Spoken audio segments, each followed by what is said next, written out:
7 steps to the empowered self that begins with self-awareness that leads to self-acceptance.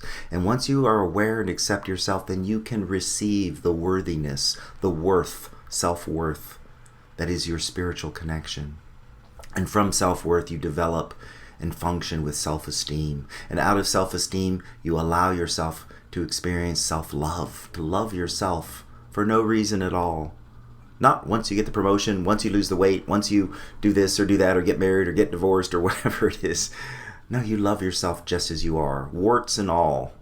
You love yourself because you have the foundation knowing that you're worthy and that you're valuable and that the way you live your life is with integrity and trust out of self-esteem. And then you can truly love yourself. And from self-love comes the cascade, the flow of self-confidence, where I can confide in me, where I can lean upon and trust myself to what?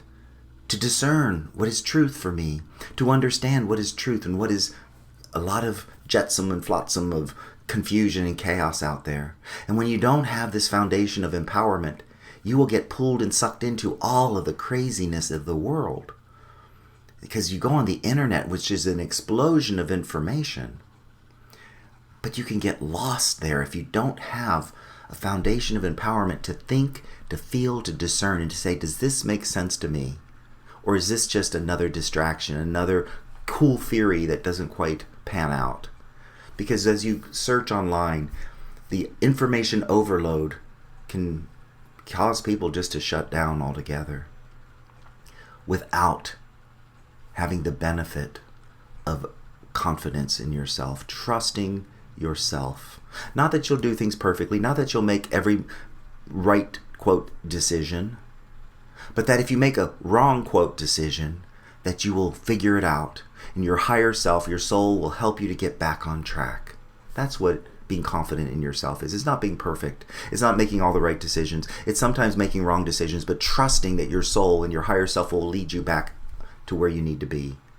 That's what it truly means. And then out of self-confidence comes self-respect, to respect yourself. And then from that, synergy of awareness that leads to worth and acceptance, that leads to esteem and love and confidence and respect, emerges self-fulfillment, a sense of self-realization, to fully know you are powerful and have always been, and then to consciously direct your power, to consciously own your value, and to bring your value into what you do, rather than trying to get your sense of value from what you do.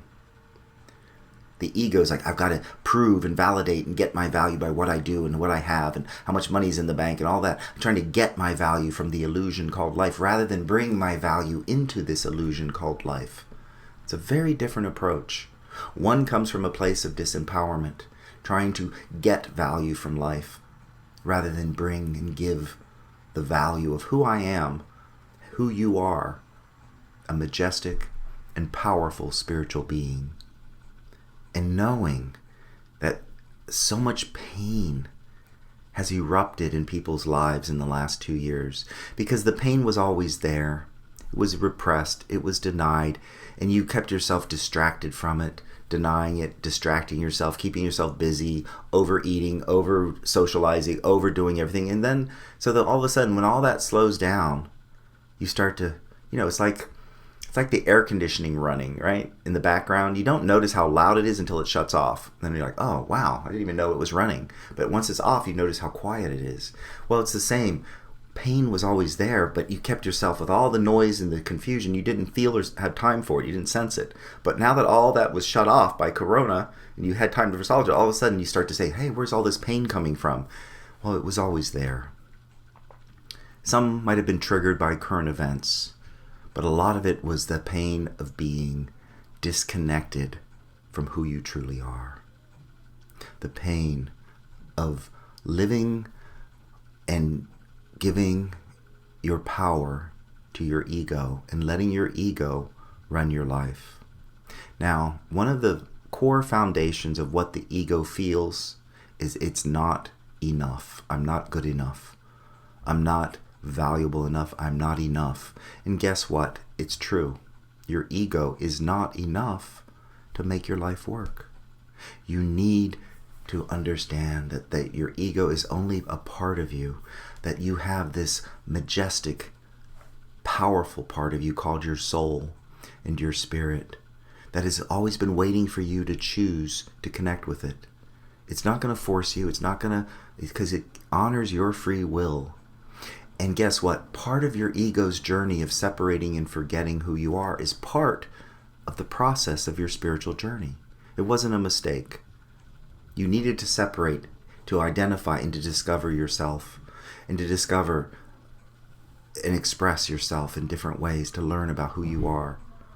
And as you start to awaken and recognize that you are a spiritual being and always have been, and perhaps forgive yourself for having ignored that part of you for so many years and start a new relationship, then you start to transform yourself from just the ego personality into a multidimensional being where you exist on many different dimensions, where you have a plethora of resources spiritually at your fingertips.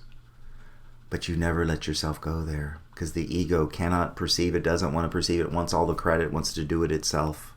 And you can start to let that love in. You will change. And that's the spiritual journey in so many ways. So 2022, the year of belonging and connection.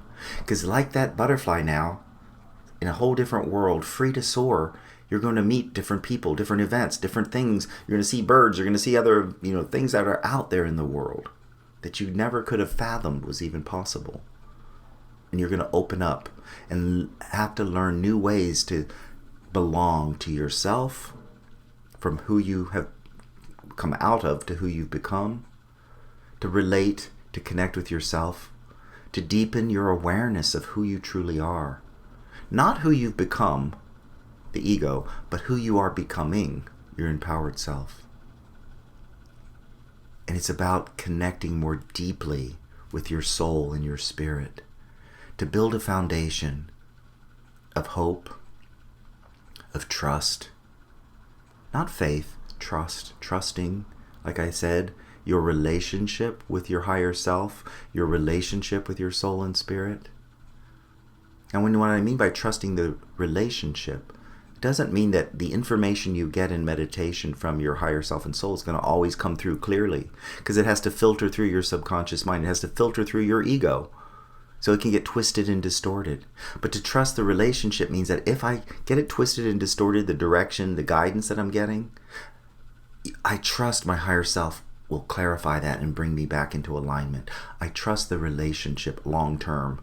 Not to be perfect, not to hear the information perfectly, not to receive it perfectly, in case there's some old baggage inside of your subconscious mind that twists and distorts the message, the information, the intuition, but to act upon it, to open up to it, and to trust that you will get back into alignment if for some reason it has been twisted or distorted. That's what trust is. It's not just have faith and blindly accept it as gospel truth. And so 2022, the year of belonging and connection, deepening your connection with yourself, with your soul, with your spirit, and feeling a sense of belonging. By the end of this year, you have an opportunity. As 2022 comes to a close and 2023 starts to open up, and I haven't received yet the theme, the overview, the focus for 2023 yet, what the title is yet, but it'll come to me as the year unfolds. But for right now, 2022 is the year of belonging and connection. And as we deepen that, and as we approach, and there'll be many opportunities throughout the next 12 months to do that. But as you do that, by the end of 2022, you can come to a place where you feel a sense that the world is not only a friendly place, but the world is a place that loves and supports everything about you. And that your personal world will reflect that. That the people you know, the people you meet, and you will feel that you belong wherever you go. That you don't just belong in your neighborhood or in your community or in certain organizations, but you belong because you belong to yourself. And therefore, you belong and feel connected to the divine through your soul and spirit, through God, Goddess, all that is. And as you feel that sense of belonging, then you recognize and realize that other people around you are an expression and reflection of God. God is all that is.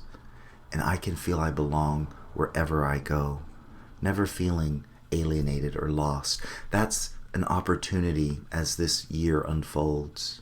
And as you deepen your connection with yourself, this year affords you the opportunity to trust yourself more deeply than you've ever done before, to trust your instincts, but beyond instincts, to trust your intuition.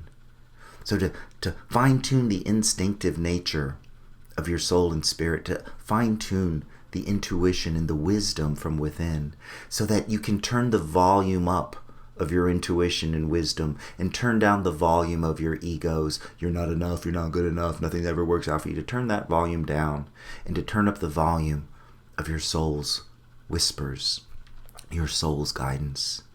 That's an opportunity to fully be able to trust yourself. And how different would your life be if you felt that? How different would that job interview go if you fully trusted yourself? If you trusted that life was there to love and support you, how different would that be than to pretend that the world's a dog-eat-dog world and that everybody's out to get you and you're on your own and you've got to defend for yourself and you got to control and manipulate and dominate? That's the old world. That's the world of domination. That's the world of the caterpillar. And you have an opportunity to stay in that world or to emerge and step into a different set called dominion. From the world of domination into a world of dominion is the opportunity that you have throughout this decade. It's not like you have to do it this year or you did it all fully this past year. No, it's a process of becoming. It's a process of lifting your vibration to higher octaves. And the more you lift your vibration, the more you see a different reality. The more higher your frequency is, the more you perceive a different set.